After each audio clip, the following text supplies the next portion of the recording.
তুই তো আমার বুকে ভালো করে চাপিস নাই, আমি তো তোর পেশাব পায়খানা বেশি ধুই নাই।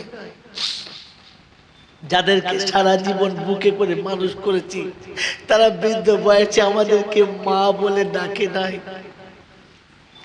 আজ আফসোস হচ্ছে, তুই যেদিন মরেছিলি সেদিন কেঁদেছিলাম, আজ আফসোস হচ্ছে যে তোর মতো যদি আর আমার আরেকটা বাচ্চা থাকতো। মেরে মোহতম দোস্তর বুজুর্গ কখনো ঈদের দিনে কবরস্থানে গিয়ে বসে বলেছেন যে আব্বা সারা জীবন তো তুই হাত ধরে ঈদগাহে গিয়েছিস, আজ একা এসেছি, কেউ নেই। মনে পড়েছে? মেরে মোহতম দোস্তর বুজুর্গ, আল্লাহ ওয়ালা ভাইরা, জ্ঞানী জনদের সুধী মানুষেরা, কোনদিন কোন ঈদের সময়, কোনদিন কোন ওকেশনে, কোনদিন কোন আনন্দের দিনে আপনার মনে হয়েছে ছুটে গিয়ে কবরস্থানের কাছে দাঁড়িয়ে এটা বলতে যে মা সারা জীবন তো তুই সাজিয়ে দিয়েছিলিস, আজ আমাকে একা সাজতে হচ্ছে। সারা জীবন তুই আমাকে মাথায় হাত দিয়ে থাপকে দিয়ে ঘুম পড়িয়েছিলিস, আজ একা ধুলোর উপরে শুয়ে থাকি, মা কেউ খবর নেয় না। আমি রাতে ঘুমিয়েছি না, ঘুমাই নাই, আমার চোখে ঘুম এলো কি এলো না, আমি কোথায় শুয়ে আছি কেউ খবর নেয় না রে মা। আজ সবাই আমার দুশ্মনী করে, বন্ধুত্ব কেউ নেই, তুই শুধু আঁচলের হাওয়াতে আমাকে ঘুম পড়াতিস, আজ আমি একা শুয়ে আছি। এখন দুঃখই আমার সব থেকে বড় বন্ধু, আর বন্ধু আমার কেউ নেই। মেরে মোহতম দোস্তর বুজুর্গ, আল্লাহ ওয়ালা ভাইরা, এই জন্য শুনিয়ে দেখতে, শুনে রেখে দেন, ভুল করে কোনোদিন উঠে চলে আসবেন না। আব্বার দাফনের পরে সবাই যখন আপনাকে আদর করবে বলবেন চলে যান, দাঁড়াবেন না। সবাই মাটি দিয়ে চলে গেলে বাপের কবরের কাছে একা বসে থাকবেন, কেউ নেই। এরপরে কবরে হাতটা রেখে বলবেন রাব্বির হামহুমা কামা রাব্বায়ানি সাগীরা, একা বলবেন, কাউকে ডাকবেন না। নমুনা শোনেন, বিশ্বনবী জনাবে মুহাম্মদ রাসূলুল্লাহ সাল্লাল্লাহু তাআলা আলাইহি ওয়াসাল্লামের বেটি ফাতেমাতুজ জোহরা মাকে গোসল দিয়ে এসে বলছে আব্বা আমার আম্মার কাফনটা দেন, আমার আম্মার কাফনটা দেন, কাফনের কাপড়টা দেন। আল্লাহ নবী ওই জামাটা এনে হাতে দিয়েছে। ফাতেমাতুজ জোহরা জামাটা হাতে নিয়ে চোখ দিয়ে টপ টপ টপ টপ করে পানি পড়ছে, আর জিজ্ঞাসা করছে আব্বা আমার মা মক্কায় একদিন মালিকুত যাচ্ছিল, ব্যবসায়ীদের রানী ছিলেন, আজ আমার মা পৃথিবী ছেড়ে চলে যাচ্ছে, একটা ছেঁড়া কাপড়, একটা ভালো কাপড়ের ব্যবস্থা হলো না। বিশ্বনবী জনাবে মুহাম্মদ রাসূলুল্লাহ সাল্লাল্লাহু আলাইহি ওয়াসাল্লাম শোনাচ্ছেন মা এটা তোমার মায়ের পছন্দ, আমার না, তোমার মা এটা পছন্দ করেছে। হয়তো ফাতেমা কোনো কথা বললেন না, কাপড়টা নিয়ে চললেন, মনটা বড় মলিন, চোখ ভরা পানি, বুক ভরা ব্যথা, টুকটুক করে ভিতরে গেলেন। আল্লাহ নবী দরজার পাশে দাঁড়িয়ে, ফাতেমাতুজ জোহরা ভিতরে চলে গেলেন। কিছুক্ষণ পরে কাফনের কাপড় পরিয়ে বাইরে আসছে, ফাতেমার চেহারাটা আনন্দে গোলাপ ফোটা, চেহারাটা হাসি এবং খুশির খুব পড়া তুলেছে। আল্লাহ রাসূল জিজ্ঞাসা করছেন ফাতেমা যাওয়ার সময় অশ্রু সিক্ত নয়নে গেলে, আর আসার সময় এমন হাসি আর আনন্দের জোয়ার, বুঝতে পারলাম না ব্যাপারটা কি। বললেন আব্বা কাপড়টা নিয়ে বড় কষ্ট হচ্ছিল, ভিতরে যাবার পরে গায়ের চাদরটা যেমনি সরিয়েছি দেখি কে যেন আমার মাকে জান্নাতের পোশাক পরিয়ে দিয়ে চলে গেছে, জান্নাতি পোশাক পরে নিয়েছে। আমি আমি এই জামাটা শুধু তার উপরে পরিয়ে দিয়ে চলে এলাম।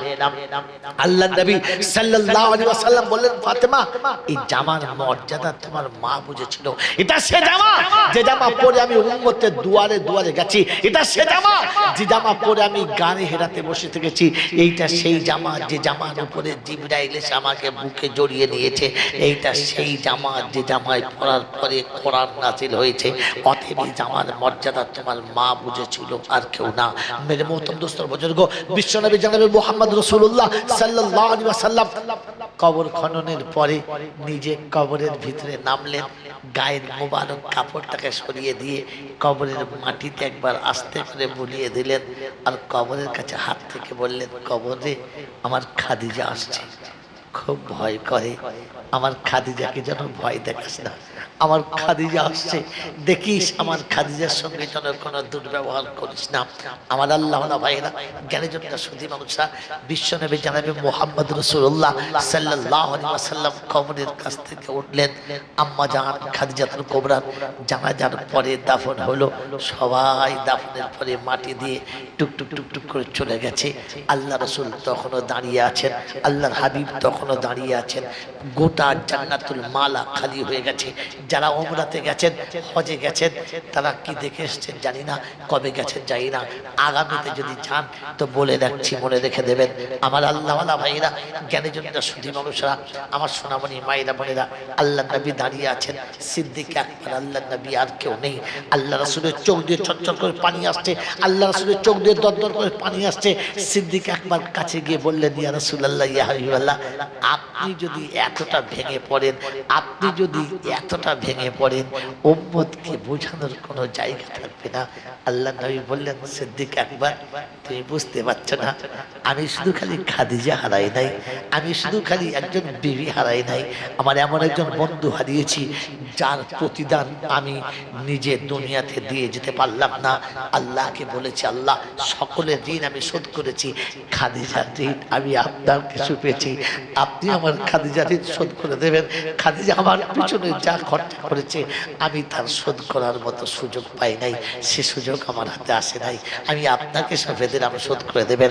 আমি এরকম সাথী হারিয়েছি, যাও চলে যাও, কাউকে থাকতে হবে না, গোটা জান্নাতুল মালা খালি, একা আল্লাহর নবী দাঁড়িয়ে আছেন আর কেউ নেই। আল্লাহ পাক শোনাচ্ছেন জিবরাইলকে দিয়ে, জিবরাইল যাও আমার হাবিবকে জিজ্ঞাসা করো কেন দাঁড়িয়ে আছেন। বললেন, আমি খাদিজাকে খুব ভালোবাসি তাই দাঁড়িয়ে আছি। খাদিজার কবরে ফেরেশতা এসে সওয়াল ও জবাব দেবে, খাদিজার কবরে ফেরেশতা সওয়াল জবাব করবে, তাই আমি দাঁড়িয়ে আছি, সওয়ালের জবাবটা আমি দিয়ে দেব। আমার খাদিজা বড় ভয় করে কবরে, তাই কবরের ফেরেশতাকে আমি জবাব দেব বলে দাঁড়িয়ে আছি। আল্লাহ পাক শোনাচ্ছে, হাবিব খাদিজাকে তুমি একা ভালোবাসো, শুধু একাই ভালোবাসো, আমি ভালোবাসি না, আমি ভালোবাসি না। যেদিন খাদিজা গাড়ি হেরাতে তোমার খাবার নিয়ে যেতে গিয়ে স্লিপ করে পায়ের তলাটা ফেটে গেছে, রক্তে গাড়ি হেরার ওই পাহাড়, হেরা গুহার ওই পাহাড় লাল ছাপ পড়ে গেছে, টুকটুক টুকটুক করে হেঁটে তোমার কাছে চলে গেছে। আমি তোমাকে শুনিয়েছিলাম, ইন কুনতুম তুহিব্বুনাল্লাহ ফাত্তাবিউনি ইউহিব্বুকুমুল্লাহ। আমি আল্লাহ পাক শুনিয়েছিলাম, আমি আল্লাহ পাক তোমার কাছে কোরআন নাজিল করেছি আর শুনিয়ে দিয়েছি যে যে আমার হাবিবের সঙ্গে ভালোবাসা রাখবে আমি তার মাহবুব হব, আমার মাহবুব বানাবো। হাবিব আমি সেদিন খাদিজাকে এতটাই ভালোবেসে ফেলেছি যে সালাম দিয়েছি।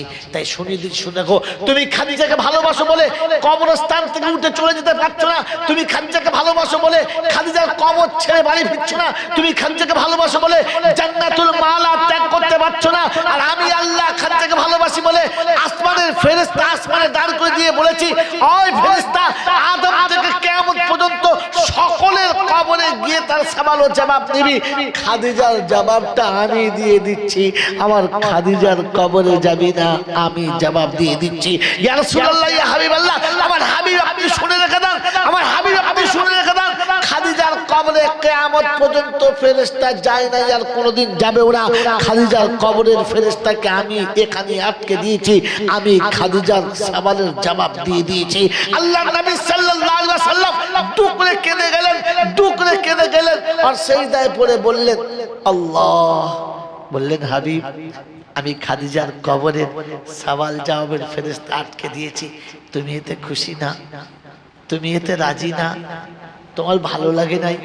বললে, ইয়া রাব্বাল আলামিন আল্লাহ, ইয়া রাব্বাল আলামিন আল্লাহ, আবার খাদিজার কবরের ফেরেশতা তো আটকে গেছে, এতে আমি খুশি, কিন্তু আমি খুশি না, কষ্ট এই জন্যে যে আমার উম্মতের কবরের সওয়ালের জবাবটা কে দেবে, সেদিন আমিও থাকবো না। আজ আমি দাঁড়িয়েছিলাম, সেদিন আমার উম্মতের কবরের কাছে কেউ থাকবে না, আমার উম্মতের কবরের জবাবটা কে দেবে? আল্লাহ পাক সেদিন শুনিয়েছে হাবিব, এখনো সেই উম্মতের কথা এখনো সেই উম্মতের ব্যথা, এখনো সেই উম্মতের জন্য এতটা। ও মুসলমানের ছেলে, আপনাকে শুনিয়ে রাখছি, রাসূল বিবিকে দাফন করে আল্লাহর ফেরেশতা আটকে গেছে শুনে খুশি হয় নাই, খুশি হবে উম্মতকে যেদিন তিনি তরিয়ে নেবেন। তাই উম্মতের ব্যথা বুকে নিয়ে সারা জীবন কেঁদেছেন। আজও মদিনার মাটিতে শুয়ে যিনি উম্মতের ব্যথা নিয়ে কাঁদছেন, কাল কিয়ামতের ময়দানে যিনি উম্মতের ব্যথা নিয়ে কাঁদতে কাঁদতে আসবেন, এমন নবীর উম্মত। এত বড় সৌভাগ্যবান আমরা, আমাদের নবী আমাদেরকে না নিয়ে জান্নাতে যাবেন না, আমাদেরকে জান্নাতে না পৌঁছে দিয়ে নবী শান্তি পাবেন না। আল্লাহর নবী সাল্লাল্লাহু আলাইহি ওয়াসাল্লামকে সেদিন আল্লাহ পাক শুধু হাবিব তোর উম্মতকে খালি আমার বারান্দায় চলে আসতে বলবি, আমার দরবারে এসে দাঁড়াতে বলবি, বাকিটা আমি আল্লাহ ব্যবস্থা করে দেবো। কারণ আমি আল্লাহ পাক আমার হাবিব কষ্ট পাক, এটা আমি চাই না।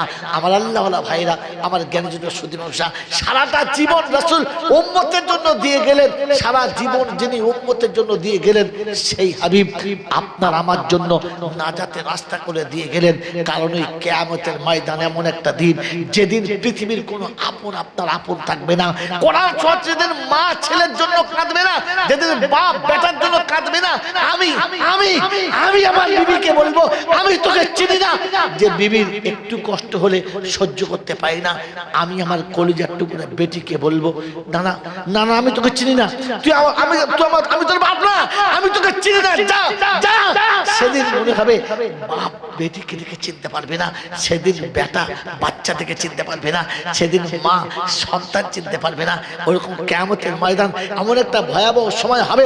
আল্লাহ পাক রব্বুল আলামিন শোনাচ্ছে, ওদিন নূহ আল্লাহর কাছে বলবে, আল্লাহ আমি কিচ্ছু চাই না, তুই আমাকে বাঁচা। মুসা কাঁদবে আর বলবে, আল্লাহ আমাকে বাঁচা। হযরত ইসলাম বলবেন যে আল্লাহ আমি মা মরিয়মের কথা বলবো না, আমি মার কথা বলতে চাচ্ছি না, আল্লাহ তুই আমাকে বাঁচা। রাব্বি সাল্লিম রাব্বি সাল্লিম, আল্লাহ আমাকে বাঁচা আমাকে বাঁচা।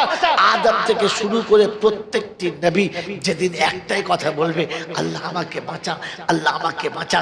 ওদিন এক কোণে থেকে একটা আওয়াজ আসবে, রাব্বি হাবলি উম্মতি রাব্বি হাবলি উম্মতি। চারিদিকে সবার কণ্ঠস্বর ভাসবে আর মনে মনে হবে তাই তো সবাই যখন নাফসি নাফসি শোনাচ্ছে, ওদিন একটা আওয়াজ আসছে উম্মতি কে। চারিদিকে সবাই তাকাবে, তো সবাই সেদিন দেখতে পাবে একমাত্র নবী মুহাম্মদ রাসূলুল্লাহ সাল্লাল্লাহু আলাইহি ওয়াসাল্লাম। সেদিন উম্মতের কথা, আপনার আমার নবী উম্মতের ব্যথা নিয়ে কাঁদবেন, আর কেউ কাঁদবেন না।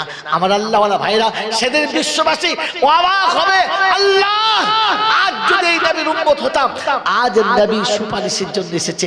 আমার আল্লাহওয়ালা ভাইরা, জ্ঞানীজন্য সুদীমশা নবী কাল কিয়ামতের ময়দানে উম্মতকে নাজাত না করিয়ে নিজে শান্তি পাবেন না। আল্লাহ পাক সেদিন হাসরের ময়দানে হাবিবকে ডাকবেন, কাছে বসাবেন, চেয়ার দেবেন, বসুন হাবিব বসুন, আজ কিয়ামতের মালিক আমি, কিন্তু তোমার হাতে কিয়ামতের বাদশাহী দিচ্ছি, বসেন আজকে। সেদিন হাবিব চেয়ারের হ্যান্ডেলটা ধরে দাঁড়াবে আর বসতে চাইবে না। আল্লাহ পাক যখন হাবিব বসেন, তো সেদিন বলবে আমি বসবো। তো উম্মতের জন্য আজকের কাঁদবে কে, উম্মতের জন্য ছুটে যাবে কে? আমার আল্লাহওয়ালা ভাইরা, জ্ঞানের জন্য সুদীমশা আল্লাহ পাকের হাবিব বলেন, এখান থেকে সোজা আরশের তলাতে, আর এখান থেকে একবার গিয়ে ফুলসিরাতে, একবার মিজানের ধারে, একবার মিজানের কাছে গিয়ে দাঁড়াবে, দেখবে উম্মতের নেকি পরিকদ্দুর গেছে। উম্মত ওখান থেকে সোজা ফুলসিরাতের কাছে পার হচ্ছে কিনা, আর একবার হাওজে কাউসারের কাছে। তাই কবি লিখেছে, ইহানা মিলা তো মিজা পে মিলুঙ্গা, वहाँ ना मिला तो कौसर पे मिलूंगा। সারা পৃথিবীর মানুষ সেদিন নাফসি নাফসি করবে। আল্লাহর হাবিব সেদিন আরশের উপর থেকে লাফ দিয়ে ছুটে যাবে আর বলবে, রব্বি হাবলি উম্মতি উম্মাতুন মুজনিবাতুন ওয়া রব্বুন গফুর। পরওয়ারদিগার আলম, আমার উম্মতেরা সব থেকে বড় গুনাহগার, আর তুমি তো সব থেকে বড় দয়ালু, আমার উম্মতকে তুমি বাঁচিয়ে নাও। আমার আল্লাহওয়ালা ভাইরা, জ্ঞানীজনরা সুদীমশা, আমার সোনামণি মায়েরা বোনেরা, বিশ্ব নবী দিবসের উদ্দেশ্য করে যারা সারা জীবন নবী দিবস দিয়েছেন, মনে রাখেন আল্লাহর নবী সাল্লাল্লাহু আলাইহি আলাইহি ওয়াসাল্লাম উম্মতের জন্য কাঁদতে কাঁদতে চলে গেছেন, আখিরাতে কাঁদতে কাঁদতে সেদিন আসবেন। আপনার আমার কর্তব্য ওই নবীর সুন্নতকে জীবনে নিয়ে যাওয়া, ওই নবীর সুন্নতকে সাথে করে নিয়ে যাওয়া। কাল কিয়ামতের ময়দানে একটা সুন্নত যদি সাথে নিয়ে যেতে পারি, একটা সুন্নত যদি সাথে করে নিয়ে যেতে পারি, তো আল্লাহর দরবারে গিয়ে শোনাবো, রব্বি আল্লাহ সব করেছি, সব ভুল হয়ে গেছে, 100 শহীদের সওয়াব তোমার হাবিব বলেছে, তুমি বলেছো তাই তোমার হাবিব বলেছে, 99টা সাহাবী দিয়ে দাও, 99টা শহীদের সওয়াব আমার ভুলের জন্য দাও, আর একটা শহীদের সওয়াব আমাকে দাও, তাহলেই তো বেড়া পার। আমার আল্লাহওয়ালা ভাইরা, জ্ঞানের জন্য সুদিনসা এই নবী দিবস সারা জীবন শুনবো, শুনেছি, শুনছি এবং শুনবো। তবে একটা কথা মনে রেখে দেবো আমার আল্লাহওয়ালা ভাইরা, যে মরার আগে কমপক্ষে নবীর সুন্নত নিয়ে মরবো। আমি মরলে যেন বিশ্ব বলে মুসলমান মরেছে, আমার দাফন দিয়ে আসার সময় যেন বলে যে মুসলমান চলে গেছে। আমি চলে গেলে যেন বিশ্ব ভাবে একজন মুসলমান গেছে, আমার বাড়ির লোক ভাবে একজন সত্যিকারের মুসলমান চলে গেছে। আমি যাওয়ার আগে যেন মুসলমান হয়ে যেতে পারি, কারণ কোরআন আপনাকে আমাকে শুনিয়ে দিয়েছে, ওয়ালা তামুতুন্না ইল্লা ওয়া আনতুম মুসলিমুন, মরার সময় মুসলমান হয়ে মরিস, আমি সব অপরাধকে ক্ষমা করে দেবো, তুই মুসলমান হয়ে আসিস। বলেন মুসলমান হব তো ইনশাআল্লাহ, মুসলমান হয়ে মরবে ইনশাআল্লাহ, মরবে ইনশাআল্লাহ। তাই শেষ কথা, শেষ টাইমে একটা কথা জিজ্ঞাসা করছি, সারা জীবন মুসলমানদের বয়ান শুনেছেন, বলেন তো মুসলমানের শেষ সংজ্ঞা কি? দোয়া করব, মুসলমানের শেষ সংজ্ঞা কি, যেটা দিয়ে আমি বুঝবো মুসলমান? দাড়ি দিয়ে, টুপি দিয়ে, বড় জামা দিয়ে, মসজিদে নামাজ দিয়ে, কাবায় হজে গিয়ে, বলেন মুসলমানের সংজ্ঞা কি, যেটা দিয়ে আমি বুঝাবো যে আমি মুসলমান হয়ে যাচ্ছি? আমার আল্লাহওয়ালা ভাইরা, আমার জ্ঞানের জন্য শুধু মানুষেরা এতটুকু শুনিয়ে দিয়ে চলে যাচ্ছি, বাস। আজ থেকে মুসলমান মানুষ ভাবার জন্য শ্রেষ্ঠ। পৃথিবীর যত প্রাণী আছে, প্রাণী জগতের শ্রেষ্ঠ হলো মানুষ, হ্যাঁ না বলেন? মানব হলো প্রাণী জগতের শ্রেষ্ঠ।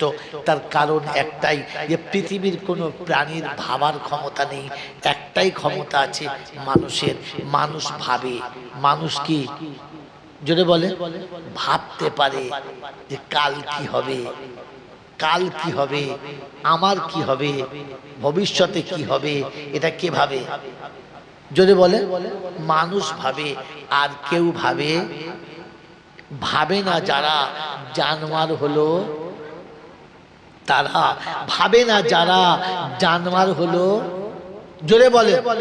ওই গোজালমারির লোকেরা, আপনারা তো অনেক লেখাপড়া শিখেছেন, অনেক বিজ্ঞানী বৈজ্ঞানিকদের কাছে অনেক কি বলে আপনার ঊর্ধ্বতম বিদ্যে শিখেছেন। বলেন, ভালো সুন্দর করে কথা বললে মানুষ যদি হয়, তো তাহলে অনেক পাখি আছে দারুণ কথা বলতে পারে, পারে না? কণ্ঠস্বর ভালো হলে মানুষ, তাহলে অনেক প্রাণীর ভালো কণ্ঠস্বর আছে, হ্যাঁ না? যদি বলেন, যদি বলেন যে কণ্ঠস্বর ভালো হলে মানুষ, তাহলে পাখিকে বলতে হবে ভালো কথা বললে বলতে হবে ভালো ঘর বাঁধতে পারি বলে মানুষ, তো তাহলে পাখির বাসা এমন এমন বাসা আছে যে বাসার ভিত আপনি দিতে পারবেন না, আমি দিতে পারবো না, এরকম বাসাও পাখির আছে, আছে না? না। তাহলে ভালো বাসা বানালে, ভালো কথা বললে, ভালো কি বলে আপনার কণ্ঠস্বর হলে, এটার নাম মানুষ না। কারণ মানুষ ভাবতে জানে, পৃথিবীর আর কেউ ভাবতে জানে না। এটা আমি বলি নাই, খোদা বলেছেন, যিনি বানিয়েছেন তিনি বলেছেন যে এরা হলো চতুষ্পদ জানোয়ারের সমান, বালহুম আদাল, বরং তার থেকেও খারাপ। আমার আল্লাহওয়ালা ভাইরা, আমার সোনাচ্চান বন্ধুরা, আপনাদের কাছে করজোড়ে জিজ্ঞাসা করছি, জানোয়ার কোনোদিন ঈমান এনেছে শুনেছেন? হ্যাঁ না বলেন? এখন জানোয়ার যদি গোসল করা শিখে যায়, আর জানোয়ার যদি নামাজ পড়া শিখে যায়, তাহলে ওই জানোয়ারটা জান্নাতে যাবে? জোরে বলেন? কারণ মানুষ জান্নাতে যাবে, জানোয়ার কখনো জান্নাতে যাবে না। মনে রেখে দেন, বাড়িতে গিয়ে লিখবেন যে মানুষ জান্নাতে যাওয়ার যোগ্য, মানুষ জান্নাতে যাওয়ার যোগ্য, মানুষ কখনো জাহান্নামে যাবে না। জানোয়ার জাহান্নামের যোগ্য, জানোয়ার কোনোদিন জান্নাতে যাবে না। মন থাকবেন চাল্লা, মন থাকবেন চাল্লা। জানোয়ার জাহান্নামের যোগ্য, জান্নাতে কোনোদিন যাবে না। মানুষ জান্নাতে যাওয়ার যোগ্য, মানুষ কখনো জাহান্নামে যাবে না। এবার আপনি বাড়িতে গিয়ে শুয়ে শুয়ে ভাববেন নিজে নিজে, আমি কার দলে পড়ি, মানুষের দলে না জানোয়ারের দলে? কারণ জানোয়ার ভাবে না, মানুষ ভাবে। তো আমি ভেবে দেখি যে আমি মানুষের খাতায় পড়ি কি পড়ি না। আমার বন্ধুরা, আমার আল্লাহওয়ালা ভাইরা, জ্ঞানী জন্য সুধী মানুষরা, মানুষ যদি মুসলমান হয় তো তাহলে তার জন্য জান্নাত। কার জন্য? মুসলমানের জন্য। জোরে বলেন তো, মুসলমানের নমুনা কি বলেন, শেষ সংজ্ঞা কি? পৃথিবীর মানুষকে আল্লাহ বানিয়েছে দুটো গুণ দিয়ে। কটা গুণ দিয়ে? জোরে বলেন, কটা গুণ দিয়ে? জোরে বলেন। দুটো। কি কি বলছে? আপনাকে এনেছি কি করতে? আপনি বলেন, আমি বলবো কি? কি কি বলেন? মানুষকে আল্লাহ বানিয়েছে দুটো গুণ দিয়ে। কি কি?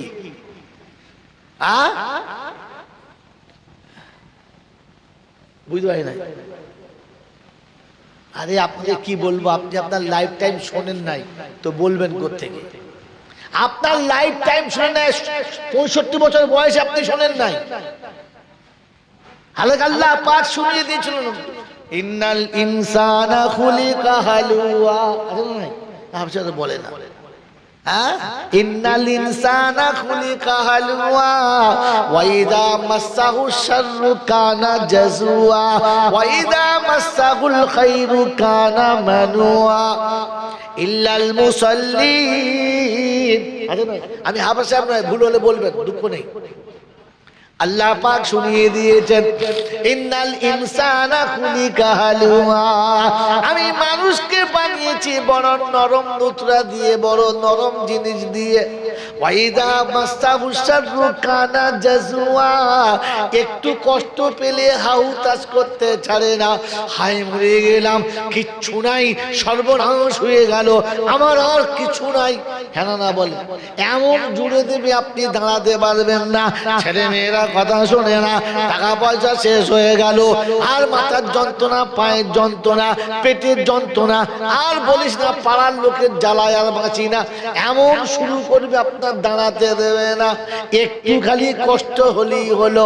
হ্যাঁ না বলেন, ওয়াইদা কানা ওয়াইদা মাসসাহুল খায়রু কানা মানুয়া, আর একটু অর্থের গরম যদি এসে যায়, গাড়ি আমি বানিয়েছি, বাড়ি আমি বানিয়েছি, রাস্তা আমি বানিয়েছি, আমি ছাড়া মসজিদ দেখে কে, আমি ছাড়া গ্রামটা চলে কি করে, আমি খালি আমি। হ্যাঁ না বলে, একটু একটু রহস্য পেলে এমন উঠলে ওঠে, এমন ইতরে যায়, আর আল্লাহ মনে পড়ে না, নবী মনে পড়ে না, আখিরাত মনে পড়ে না। এটা মুসলমানের নাম না, এটা হলো শুধু মানুষের সুন্নাত। একটু পেলেই বেশি হলে আনন্দের সাগরে সাঁতার দেবে, একটু কষ্ট হলে দুঃখের সাগরে ভেসে যাবে। ইদা মাসসাহু শাররু কানা জাজুয়া ওয়া ইদা মাসসাহুল খায়রু কানা মানুয়া, একটু পেলেই দেখবেন একেবারে তার গোলাম, আর একটু না পেলেই তখন তার সঙ্গে দুশ্মনী। হ্যাঁ না বলেন, এটা মানুষের সেবাত। বলেন মুসলমানের গুণ কি? হুজুর জলসা অনেক শুনেছি, গল্প অনেক শুনেছি, মুসলমানের গল্প শুনি নাই। হ্যাঁ না বলেন, জানতেন, শুনেছেন? হ্যাঁ না বলেন তো। মুসলমানের গুণ হলো দুটো, মুসলমানের মৌলিক সংজ্ঞা দুটো। কটা বলো? জোরে বলো। আমার বাবাজিরা, আমার সোনার চাঁদ বন্ধুরা, আমার আল্লাহওয়ালা ভাইরা, মুসলমানের নমুনা হলো পেলে শকর করবে, না পেলে সবর করবে। যার না পেলে সবর নাই, পেলে যা শকর নাই, ও জানোয়ারের খাতায় মুসলমানের খাতা বেড়াতে নাই। বাপজিরা সোনার লালেরা, এবারে বুকে হাত দিয়ে ভাবেন, জলসা যখন বাড়ি যাবেন বিছানায় শুয়ে শুয়ে ভাববেন, আমি আল্লাহ শুকর আদায় করেছি না না শুকরি করেছি। কোরআন আপনাকে শুনিয়ে দিত, লা ইন শাকারতুম লাযিদান্নাকুম ওয়া লা ইন কাফারতুম ইন্না আযাবি লাশাদীদ। আমার নিয়ামতের শুকরিয়া আদায় করো যদি মুসলমান হতে চাও। যখন তুমি পাবে না তখন সবর করো। আমি শুনিয়েছি, ওয়ালা নাবলুওয়ান্নাকুম বিশাইইন মিনাল খাউফি ওয়াল জু ওয়া নাকসিম মিনাল আমওয়ালি ওয়াল আনফুসি ওয়াত তামারাত ওয়া বাশশিরিস সাবিরিন আল্লাযীনা ইযা আসাবাতুহুম মুসিবা ক্বালু ইন্না লিল্লাহি ওয়া ইন্না ইলাইহি রাজিউন।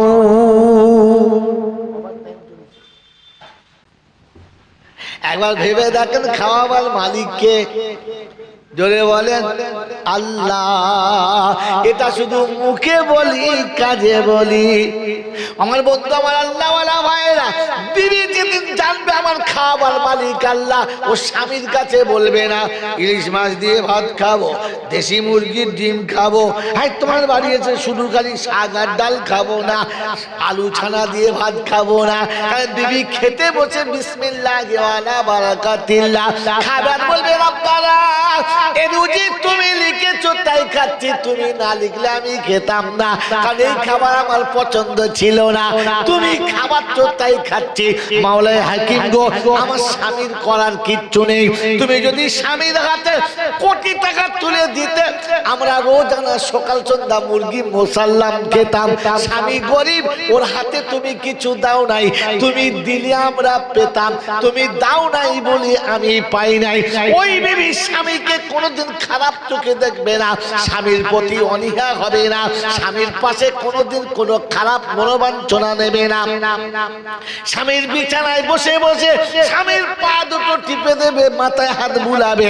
স্বামী যখন ঘুমিয়ে যাবে, ও নিরিবিলি আল্লাহর কাছে দোয়া করবে, রব্বানা সবকিছুর মালিক তুমি, স্বামী কিছুর মালিক না। কি জি বউ বাপের বাড়ি গিয়ে বলছে আর যাবো না, কেন কি বলছেন না, ওই ভাঙা খাটা নিয়ে শোভনা স্কুলে কেমন করে সেই ঝনঝনানি বাজনা হয়, ও ভারি আর আমি যাবো না। কি তা খাট দেবো বলছেন, না দেবো বললে হবে না, ঘরে শুয়ে থাকলে চাঁদ দেখা যায়, ও ভাড়া আর যাবো। কথা বোঝেন না, বোঝেন না? বিবাহের পরে যদি বুঝতে পারতে যে স্বামীর কোনো অবস্থা নেই, বিশ্বনবী জনাবে মুহাম্মদ রাসূলুল্লাহ সাল্লাল্লাহু তাআলা আলাইহি ওয়াসাল্লামের দরবারে ফজরের নামাজ পড়ে সাহাবী চলে গেছে, দোয়াতে শরীক হয় নাই। পাশে সাহাবীরা বলতে শুরু করেছেন, ইয়া রাসূলুল্লাহ, ইয়া হাবিবাল্লাহ, অমুক মনে হচ্ছে মুনাফিক হয়ে গেছে। কি করে বুঝলে বাবা তোমরা? বলি, ইয়া রাসূলুল্লাহ, ইয়া হাবিবাল্লাহ, ফজরের নামাজ পড়ে আপনার পিছনে দেখেছি, কিন্তু প্রায় দেখি চলে যায়, দোয়াতে শরীক হয় না। ইয়া রাসূলুল্লাহ, ইয়া হাবিবাল্লাহ, মনে হচ্ছে মুনাফিক হয়ে গেছে। আল্লাহ রাসূল সাল্লাল্লাহু আলাইহি ওয়াসাল্লাম ফজরের নামাজ পড়ে ঘুরে বসেছেন, সাহাবী উঠে দাঁড়িয়ে গেছে। আল্লাহ নবী বললেন, আমি রাসূল দোয়া করি, তুমি শরীক হও, এটা চাও না? সাহাবী করুণ স্বরে বললেন, ইয়া রাসূলুল্লাহ, ইয়া হাবিবাল্লাহ, আমার আব্বা মা আপনার পায়ে কুরবান যাক, আমার ইচ্ছা তো যায় দোয়া করে তবে যাব, কিন্তু একটা অসুবিধা আছে। আমরা কি বলতাম, তুমি জানো আমাদের বাড়ির কি অবস্থা? কথা বলছেন না? আপনি তো মসজিদে বসে ইমামতি করছেন, ডিম সেদ্ধ খাচ্ছেন আর চিৎপাত হয়ে ঘুমোচ্ছেন, বাস। সাহাবী ওরকম বেয়াদব ছিলেন না, বললেন, ইয়া রাসূলুল্লাহ, ইয়া হাবিবাল্লাহ, একটু অসুবিধা আছে। আল্লাহর পাক নবী সাল্লাল্লাহু আলাইহি ওয়াসাল্লাম বললেন, বাবা আমার সামনে বলা যায় না?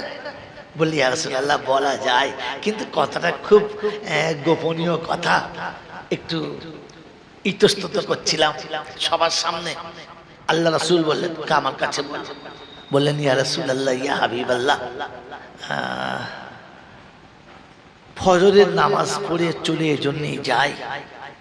আমি যখন আসি নামাজ পড়তে, স্বামী স্ত্রী সংসার আমাদের মেম্বার দুটো, কিন্তু পরনের কাপড় একটা। ওই কাপড়টা পরে আমি নামাজ পড়তে আসি, আর মনে মনে করি ওয়াক্ত চলে যাওয়ার আগে যদি না পৌঁছাই তাহলে বিভিন্ন নামাজটা কাজা হয়ে যাবে, তাই ছুটে গিয়ে কাপড়টা দিয়ে দিই।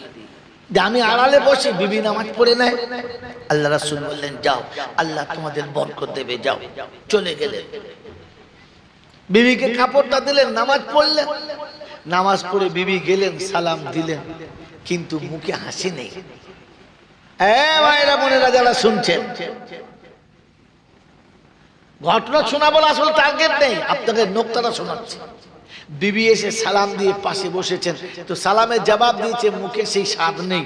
তো বলছে, আমার অপরাধ আপনি মার্জনা করে দেবেন, আমার ভুল হলে ক্ষমা করবেন, বলুন আপনি আমার উপর নারাজ কেন? বললেন, নারাজ কোথায়? বলে, প্রতিদিন ফজরের নামাজ পড়ে পাশে আসলে তুমি যে আবেগ ভরে হাত বাড়িয়ে আমাকে বাহুতে নাও, আজকে নিলে না। আমাকে যে হাসি মুখে সালাম দাও, আজকে দিলে না,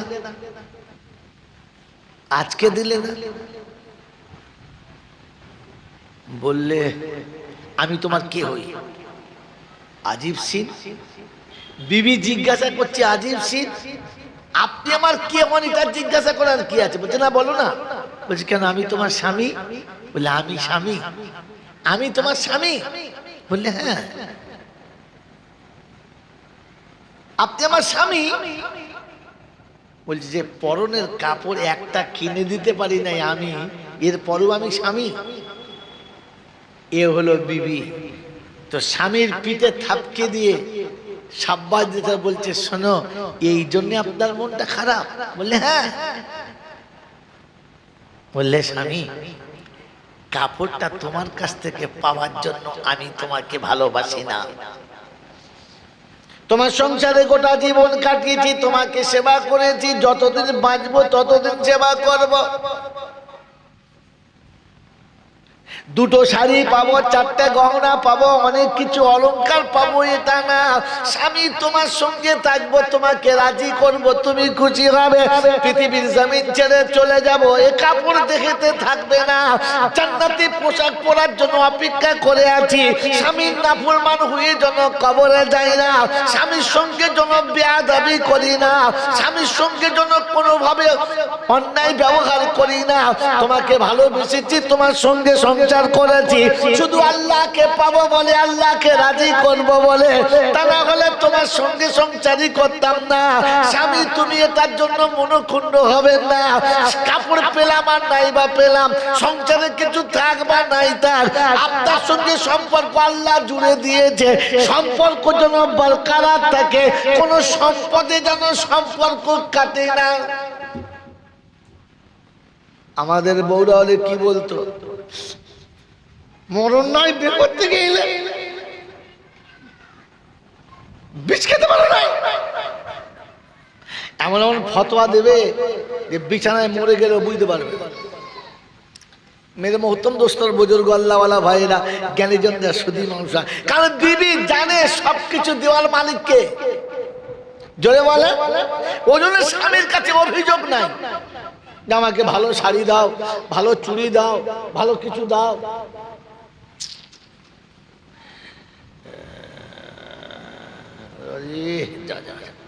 কোন দিকে যায়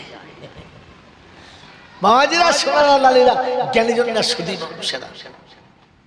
এই জন্য আপনাকে শুনিয়ে রাখছি যে আমি আল্লাহ চিনি, আল্লাহ চিনি, আর সবকিছুর মালিক আল্লাহ। যেটা আমরা বলি ওটা সত্যিকারের বলি না শুধু মুখে বলি?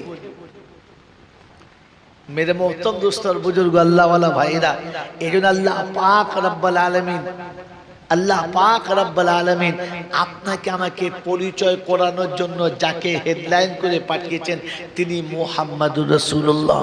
জোরে বলুন সাল্লাল্লাহু আলাইহি ওয়াসাল্লাম। মেরে মোহতরম দোস্তর বুজুর্গ আল্লাহওয়ালা ভাইরা, ওয়াকে আপনাদের শুনে শুনে মুখস্থ হয়ে রয়েছে, মুখস্থ হয়ে রয়েছে, শুধু খালি জীবনে ফিট খাওয়াই নাই তাই। সবকিছুর মালিক আল্লাহ, এটা রাসূল শিখিয়েছেন, এটা রাসূল শিখিয়েছেন, এটা রাসূল শিখিয়েছেন। দিনের পর দিন গেছে, দিনের পর দিন চলেছে, উপোস চলছে, অভিযোগ নাই, কারণ জানে সবকিছুর মালিক কে। জোরে বলেন সবকিছুর মালিক কে? আল্লাহ। বিশ্বনবী জনাবে মুহাম্মদুর রাসূলুল্লাহ সাল্লাল্লাহু তাআলা আলাইহি ওয়াসাল্লাম নামাজে যাবে। কোথায় যাবে বলেন?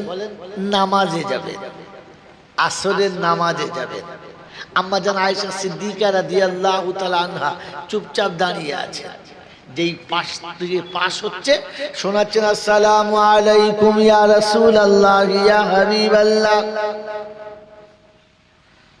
আল্লাহর হাবিব দাঁড়ালেন, কি খবর আয়েশা?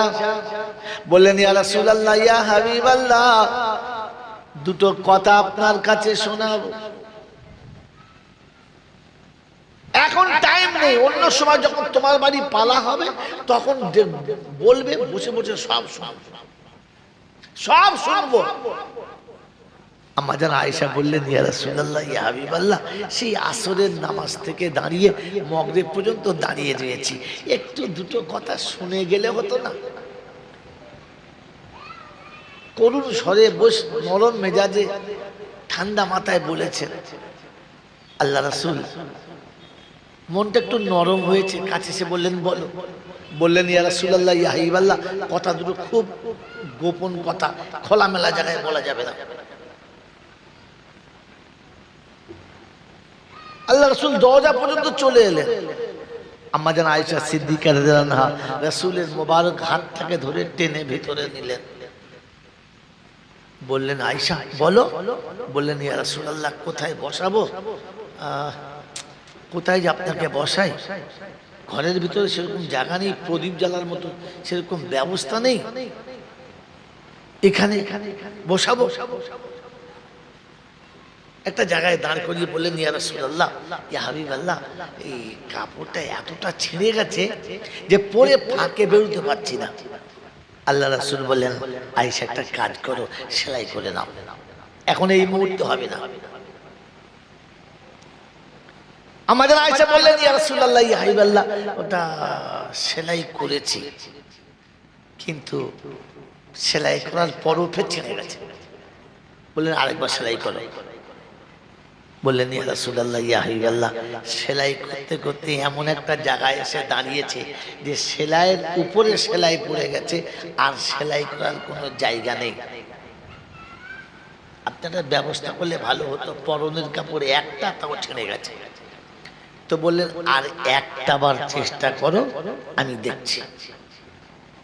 আম্মা জান আয়েশা শোনাচ্ছেন, আমি শুরু করে বলে অনেক টাইম খেয়ে নেবে, তাই শর্টে শুনে দিচ্ছি। আম্মা জান বললেন, ইয়া রাসূলুল্লাহ ইয়া হাবিবাল্লাহ, পরনের কাপড় একটা, এটাকে যদি ফের সেলাই করতে হয় তাহলে একটু গোপন জায়গায়, আড়াল জায়গাতে গিয়ে দেহ থেকে কাপড়টা নামিয়ে সেলাই করতে হবে। বললে, হ্যাঁ। বলে, ইয়া রাসূলুল্লাহ, তাহলে ওই গোপন জায়গাতে যদি কাপড়টা সেলাই করে একটু প্রদীপ জ্বালতে হবে, কিন্তু প্রদীপটা জ্বালার মতো কোনো তেল আমার কাছে নাই। আল্লাহ রাসূল একটু চমকে গেলেন, বললেন, আয়েশা, রাতে বাতি জ্বালো না? বললেন, ইয়া রাসূলুল্লাহ ইয়া হাবিবাল্লাহ, বাতি জ্বালার মতো তেমন কোনো তেল নাই, তাই আসরের ওযু করে নেই, আসরের শেষে ওযু করে নেই, ওটাতেই মাগরিব পড়ি, ওটাতে এশা পড়ে বিছানায় শুয়ে যাই, আর ফজরের সময় উঠে আবার ওযু করে নামাজ পড়ে নেই, প্রদীপ জ্বালার প্রয়োজন হয় না। আল্লাহর পাক নবী সাল্লাল্লাহু তাআলা আলাইহি ওয়াসাল্লাম বললেন, আয়েশা, এতটা কষ্টে কোনোদিন অভিযোগ করলে না? বললেন, না। একটা পাত্র দাও, কি হবে দেখি, যদি কারো কাছে একটু তেল পাই। আল্লাহ রাসূল পাত্র নিয়ে তেলের জন্য মদিনার গলিতে নামবেন।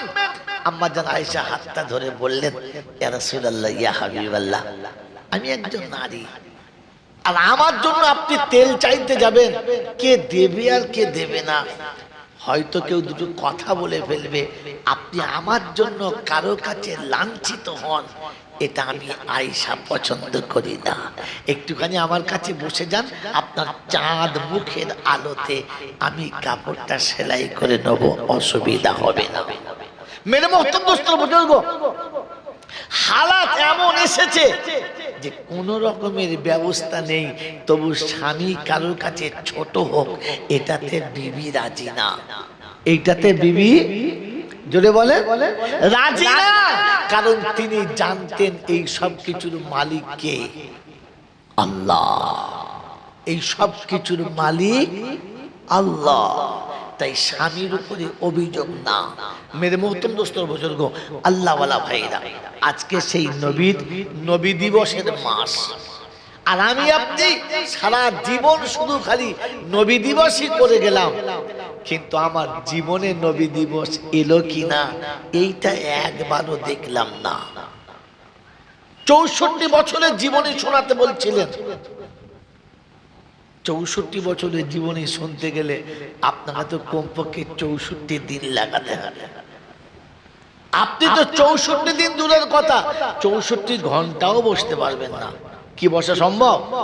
তাহলে আমাকে 1 ঘন্টার মধ্যে 64 বছরের ঘটনা বলা এটা সম্ভব? কিন্তু দুর্ভাগ্য, আমাদের দেশে যা নবী দিবস চলে তার নবীর জীবনী চলে না, নবীর জীবনীর বাইরের গল্প চলে। আর রাগ করেন না, একটা কথা বলে রাখি, কথা বোঝার চেষ্টা করুন। মেরে মোহতরম দোস্তর বুজুর্গ, আল্লাহওয়ালা ভাইরা, জ্ঞানীজনরা, সুধী মানুষেরা, আল্লাহর নবী 40 বছর পরে নবী হয়েছেন না তার আগে নবী হয়েছেন? জোরে বলে 40 বছর পরে। আর নবী দিবসে যা কিছু ঘটনা চলে ওটা 40 বছরের পরের ঘটনা না আগের ঘটনা? বলেন বলেন। যা চলে সারা জীবন নবী দিবসে, সেটা নবী জীবনের পূর্বে না পরে? যদি বলে নবী জীবনের পূর্বের ঘটনা, যেটা আপনার নিলেও ভালো, না নিলেও ভালো, জানা ভালো, শুনে রাখা ভালো, তাতে আপনার জাজবাত বাড়বে, বাড়বে, আপনার এনার্জি বাড়বে। কিন্তু নিতে হবে নবুয়তের পরের জীবনী। কথা মনে থাকবে ইনশাআল্লাহ, কথা মনে থাকবে ইনশাআল্লাহ। মেরে মোহতরম দোস্তর বুজুর্গ, আল্লাহওয়ালা ভাইরা, সারা জীবন নবী দিবস শুনছি, আর তাতে নবীর নবুয়তের পূর্বের ওয়াকিয়া চলছে। মেরে মোহতরম দোস্তর বুজুর্গ, আল্লাহওয়ালা ভাইরা, নবুয়ত আসার পরে কি হয়েছে? নবী যখন নবী ছিলেন না, মক্কার মানুষের সাথে নবীর কোনো দুশ্মনী ছিল না। নবী যখন নবী ছিলেন না, তখন পৃথিবীর কোনো মানুষ নবীর দিকে আঙুল তুলতেন না, বরং সবাই নবীকে আদর করে বুকে নিতেন, সবাই নবীকে ভালোবাসতেন, শ্রদ্ধা করতেন, সম্মান দিতেন। যেদিন তিনি তার নবুয়তের বহিঃপ্রকাশ করলেন, সেদিন নবুয়তের নবীর যারা বন্ধু ছিল, সব বন্ধুগুলো বিগড়ে গেল। কথা এখান থেকে শোনেন মেরে মোহতরম দোস্তর বুজুর্গ, আল্লাহওয়ালা ভাইরা, যে মক্কাতে আল্লাহর নবীকে মানুষ আঙুল তুলে দেখাতো যে যদি দেখতে চাস তো আব্দুল্লাহর বেটা মুহাম্মদকে দেখ, দেখ, এ হলো ছেলে, এ হলো একজন মানুষ, যারা যে আমাদের গর্বের পাত্র, সবাই বলতো।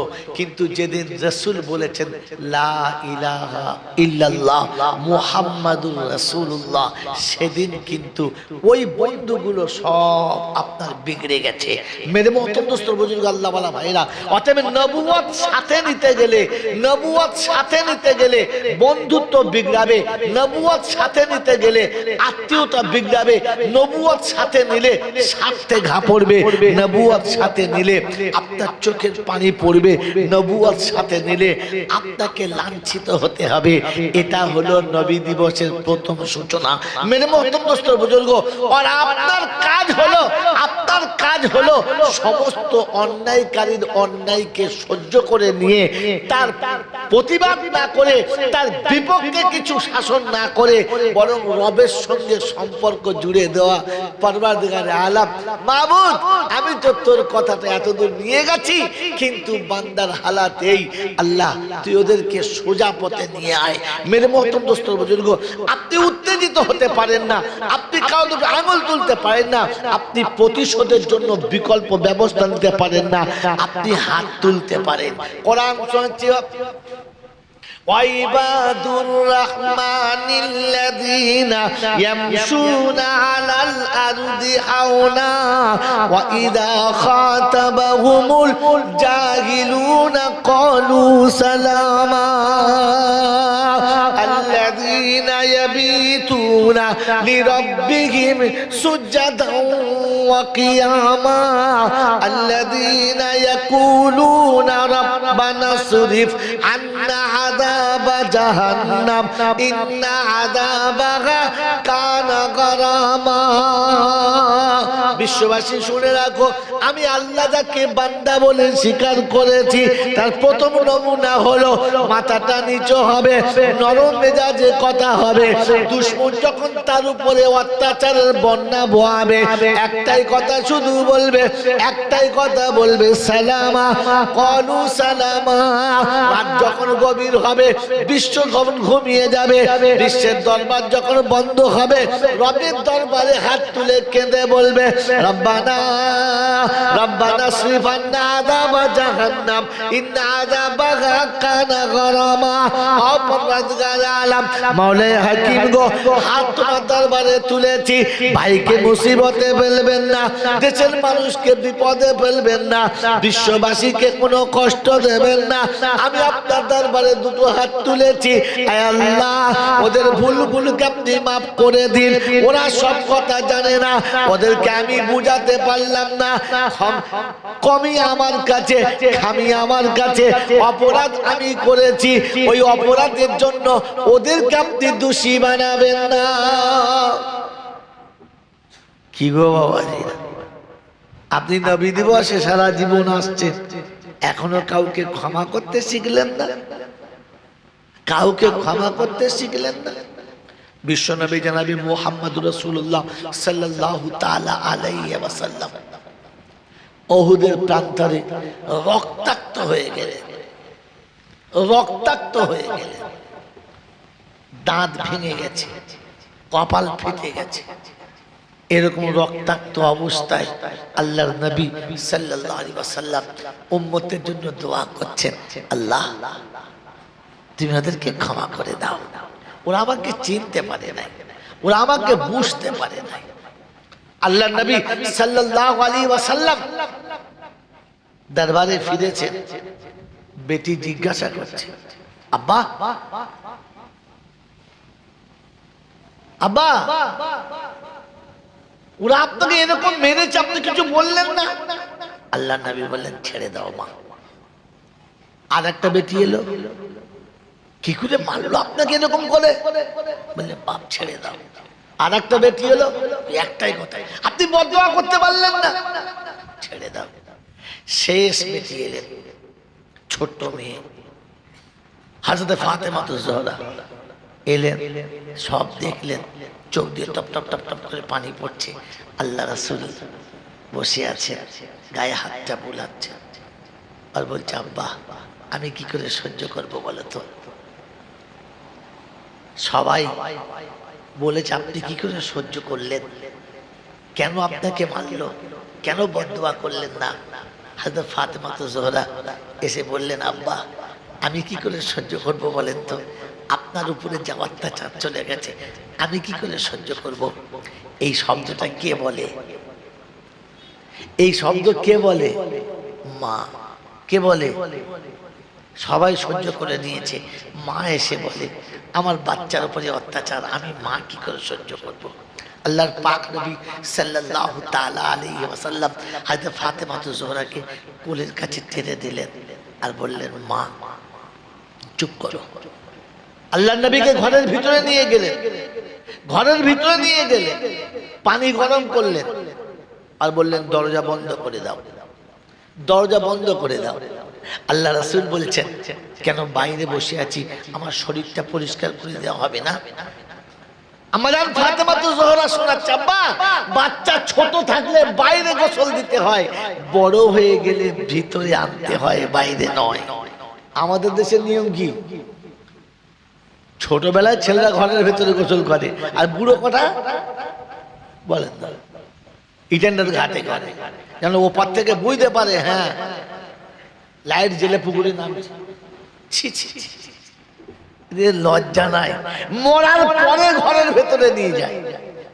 মেরে মোহতরম দোস্তর বুজুর্গ আল্লাহওয়ালা ভাইরা, বিশ্বনবী জনাবে মুহাম্মদ রাসূলুল্লাহ সাল্লাল্লাহু তাআলা আলাইহি ওয়াসাল্লামকে ঘরের ভিতরে নিয়ে গরম পানি দিয়ে কাপড়টাকে ভিজিয়ে দেহে রক্তগুলো মুছে শুইয়ে দিয়েছেন, পরিষ্কার করে শুইয়ে দিয়ে হাতে জৈতুনের তেল নিয়ে ভালো করে ঘষে ওই ফেটে যাওয়া জায়গাগুলোকে আম্মা জান ফাতেমাতু জোহরা তেলটা লাগাচ্ছেন, আর গরম তেলের সেঁক রেখে আল্লাহ রাসূলের চোখটা লেগে গেছে। আল্লাহ রাসূল আম্মাজান ফাতেমাতু জোহরার কোলে মাথা রেখে ঘুমাচ্ছেন, তন্দ্রাচ্ছন্ন হয়েছেন। হঠাৎ ঘুমিয়ে স্বপ্ন দেখছে মা এসেছে, আর মা এসে মাথার কাছে বসেছে, কপালে হাতটা রেখে আর বোঝাচ্ছে খুব লেগেছে বেটা, খুব কষ্ট হয়েছে, খুব কষ্ট হচ্ছে না। এই বলে আম্মাজান আমিনা আল্লাহর নবীর কপালে হাতটা বুলাচ্ছেন। আল্লাহর নবী ঘুমের ঘোরে মা বলেই হাতটা ধরেছে, তো কপালে দেখে হয়তো ফাতেমার হাত, হাতটা ধরে চোখ খুলে দেখে বেটির হাত, চুপ করে তাকিয়ে রয়েছে। হয়তো ফাতেমা তো জোহরা জিজ্ঞাসা করছে তোমার মা কই? তোমার মা তো কবে চলে গেছে, তুমি কাকে মা মা করে চিল্লাচ্ছ, কাকে মা বলে ডাকলে? বিশ্বনবীর চোখ দিয়ে তত করে পানি আসছে। আম্মাজান ফাতেমার হাতটা ধরে শোনাচ্ছেন, আমি ফাতেমার হাতটা ধরে আছি, স্বপ্নে আমি আমার মায়ের হাতটা ধরেছি, আমার মা এসে হাতটা বলিয়ে দিচ্ছিল। মেরে মোহতরম দোস্তর বুজুর্গ, উম্মতের জন্য এতটা কুরবানি দিয়ে দুনিয়া ছেড়েছেন, দুনিয়াতে উম্মতকে রেখে চলে গেছে। আমি আপনি সেই রাসূলকেই ভুলে গেছি, সেই নবীকে ভুলে গেছি, যে নবী গোটা জীবন উম্মতের জন্য সবটুকু দিয়ে চলে গেছে। আমার আল্লাহওয়ালা ভাইরা, জ্ঞানী জন্য শুধু মানুষেরা, আমার সোনামণি মায়েরা বোনেরা, বিশ্বনবী জনাবে মুহাম্মদ রাসূলুল্লাহ সাল্লাল্লাহু তাআলা আলাইহি ওয়াসাল্লাম উম্মতের জন্য দিন রাত দুটো সমান করে দিয়েছেন। আমার বাবাজিরা, আমার সোনার চাঁদ বন্ধুরা, আমার সোনামণি মায়েরা বোনেরা, এই দুটো কথা আপনাকে শুনিয়ে রেখে যাচ্ছি। একটা কথা শোনাচ্ছিলাম যে সবকিছুর মালিক আল্লাহ, এটা যেন ভুলে না যাই। আর প্রত্যেকটি মাকে বলবো যেন স্বামী থেকে দূরে থেকে না যায়। সাড়ে 11টা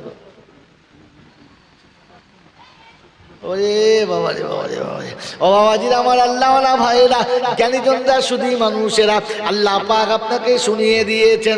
ও বিশ্ববাসী শোনো, আমি আল্লাহ পাক মুসলমানের কাছে পরীক্ষা নেব, ইহুদি নাসারার কাছে না, বেঈমানের কাছে না। মুসলমান তোমার কাছে শুনিয়ে দিয়েছি, শুনে রেখে দাও। কখনো অর্থের অভাব হবে, কখনো অসুস্থতা হবে, কখনো মুসিবত হবে, কখনো কষ্ট হবে, দুশ্মনের জ্বালা হবে, কখনো বিপদের আপদ হবে। তোমার কাছে একটাই হলো, তোমাকে সবর করতে হবে। কোরআন শুনিয়ে দিয়ে যা আসাবাতুন মুসিবা, যত তোমার উপরে মুসিবত এসে পৌঁছাবে তুমি সবর করবে। এটা তুমি পেলে না পেলে তুমি সবর করবে। যখন যেটা পাবে তুমি শুকর করবে। এটা হলো মুসলমানের নমুনা। মুসলমান পেলে শুকর করে, না পেলে সবর করে।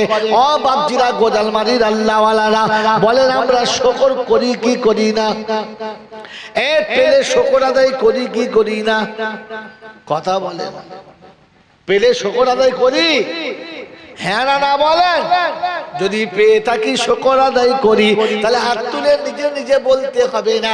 বিবেকের কাছে জিজ্ঞাসা করেন, বিবির কোলে বাচ্চা এলে বাচ্চার মুখ দেখে কে কজন 2 রাকাত করে নামাজ পড়েছি? বল হুজুর, ছেলে হলে নামাজ পড়তে হবে, তো আগে জানতাম না। ছেলে অসুখ হলে নামাজ পড়তে হবে এটা জানি, কিন্তু ছেলে হলে নামাজ পড়তে হবে জানি? বিয়ের পরে বিবির মুখ দেখার আগে 2 রাকাত নামাজ পড়েছো, কে কে হাত তোলো? বল হুজুর 3 দিন গোসল করি নাই, খালি লাপাচ্ছিলাম বে করবো। ও আবার গোসল করে নামাজ পড়া হয়? এত বড় নিয়ামত পেয়েছো, যে নিয়ামতের বদৌলতে তোমার বাপ দাদার নাম ছুটবে, এটা অমুকের ছেলে, অমুকের ছেলে, অমুকের ছেলে, যে তোমার বংশ বিস্তার করেছে, যাকে কোলে পেয়ে তোমার চোখের গুনাহ মাফ হয়েছে, যাকে কোলে পেয়ে মনের গুনাহ মাফ হয়েছে, যাকে পেয়ে তুমি রাতের অন্ধকারে আরামে ঘুমাতে পেরেছো, যার সেবা পেয়ে তোমার শরীর স্বাস্থ্য ভালো হয়েছে, যে তোমার গায়ে হাত বুলিয়ে দিলে শরীরটা ঠান্ডা হয়ে গেছে, যে তোমার পাশে থাকলে মনের আগুন পর্যন্ত নিভে গেছে, এত বড় নিয়ামত পেয়ে যে দুরাকার শুকর আদায় করে না, ওই বইয়ের সঙ্গে ঝগড়া হবে ফাইনাল, ভালোবাসা থাকবে না। কি গো বাবাজিরা, কথা বলে পেয়ে শুকর আদায় করেছি, পেয়ে যারা শুকর আদায় করে না আর না পেয়ে যারা সবর করে না, ওটা মুসলমানের খাতাতে না। এবার আপনার নাম আর আমার নাম কোন খাতায় পড়ে একবার ভেবে দেখি, মন থাকবেন ইনশাআল্লাহ। বল হুজুর ওই জন্য তো আমরা নামাজ পড়তে যাই না। কি নামাজ পড়বেন ইনশাআল্লাহ? কে কে নামাজ পড়বো না হাত তোলেন। পড়বে না, দেখেছো মাল 70টা বার হয়ে গেছে। আমি বলছি কে কে নামাজ পড়বে না হাত তোলে, তোরা হাত তুলেছে।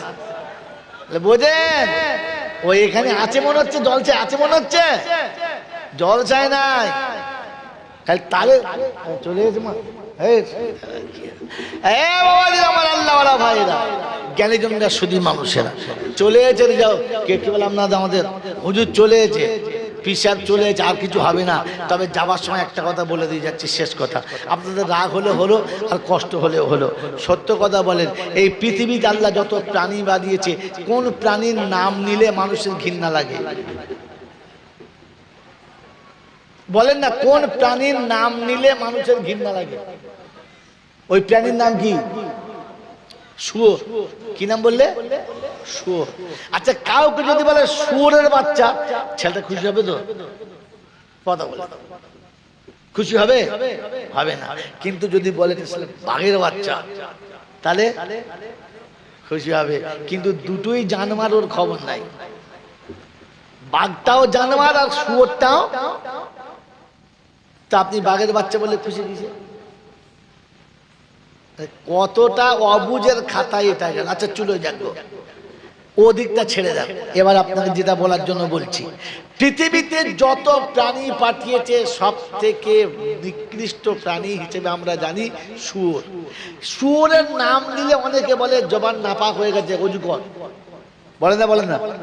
বলে তো? তো বলেন এই শুয়োর আল্লাহর কাছে খুব ভালো না খারাপ? বলে আরে মানুষের কাছে খারাপ মানে সবার কাছে খারাপ? হ্যাঁ না না? বলেন তো শুয়োর সকালে উঠে প্রথমে কি দোয়া করে? যদি কোনো মানুষের সকালে উঠে শুয়োরের সঙ্গে প্রথম চোখ খুলে তাকায় তো সে খুশি তো? আলহামদুলিল্লাহ জোরে বলেন। শুয়োরের মুখ দেখলে কেউ খুশি? এই আপনারা কে কে খুশি? কেউ খুশি? খুশি না। আচ্ছা এই শুয়োর সকালবেলা কি দোয়া করে? বইটা গুনিয়াতুত তালিবিন আব্দুল কাদের জিলানী, তাই তো? তাই তো হুজুর হ্যাঁ বলেছে, অতএব আমি বেঁচে গেছি, এবার ধরলে হুজুরকে ধরবে। বইটার নাম গুনিয়াতুত তালিবিন, লেখা আব্দুল কাদের জিলানী রাহমাতুল্লাহ আলাইহ।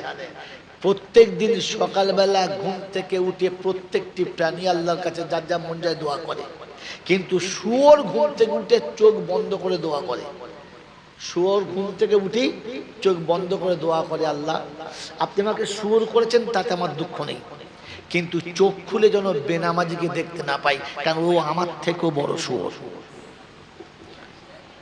তাহলে শুয়োরের মুখ দেখাও যা, বেনামাজির মুখ দেখাও যদি বলেন, জোরে বলেন না। আরে শুয়োরের মুখ দেখা যতটা খারাপ, বেনামাজির মুখ দেখা তার থেকে কে কে শুয়োরের মুখ দেখতে চান হাত তোলে। যদি দেখতে না চান আর যদি মুসলমান হন তাহলে এখান থেকে প্রতিজ্ঞা নিয়ে যাবেন যে আমার কোলের বিবি বেনামাজি হবে এটা চাইবো না। আজ থেকে ঘরে গিয়ে বলবেন যে তুই যদি ফজর না পড়িস আমি যেন সকালে তোর মুখ দেখি না। কথা মনে থাকবেন? চাল্লা আপনার ছেলে, আপনার মেয়ে, আপনার বৌমা, আপনার বাড়ির যতগুলো মেম্বার আছে সব কটাকে আজ থেকে নিয়ত করেন যে আমি নামাজি হয়ে মরবো আর বাকি সব কটাকে নামাজি করে মরবো। বলুন ইনশাআল্লাহ, বলুন ইনশাআল্লাহ। আর তা না হলে মরার সময় ওই শুয়োরের হাতে পানি খেয়ে মরতে হবে। বেনামাজির হাতে পানি খাওয়া আর ঘুরিয়ে দিলে কার হাতে খাওয়া? জোরে বলেন। আরে শুয়োর যার মুখ দেখতে চায় না তার হাতে খাওয়া। শ্বশুর মরে যাচ্ছে, জামাই ধুতির কোঁচা খুলে পানি দিচ্ছে, বাবা খাও। ফেরেশতা বলছে কার হাতে পানি খেলি? বলে হ্যাঁ, একেবারে শুয়োরের থেকে খারাপ তার হাতে খেলো। ছি ছি ছি ছি ছি।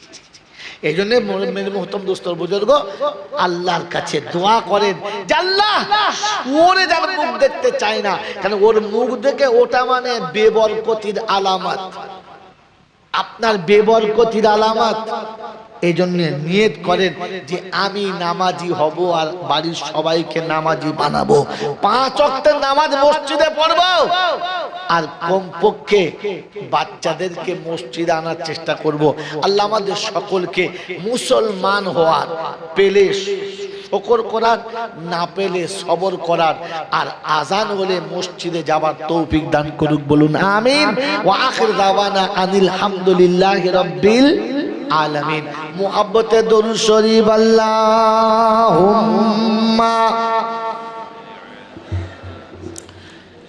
মাওলানা মুহাম্মদ ওয়া আলা আলি সাইয়্যিদিনা মাওলানা মুহাম্মদ। ভাই ঈশার নামাজের পর থেকে এতক্ষণ পর্যন্ত আমি গুনহেগার, অসুস্থ শরীর, ক্লান্ত শরীরে যতটুকু বলেছি দোয়া করবেন আল্লাহ যেন আমাকেও আমল করার তৌফিক দেয়।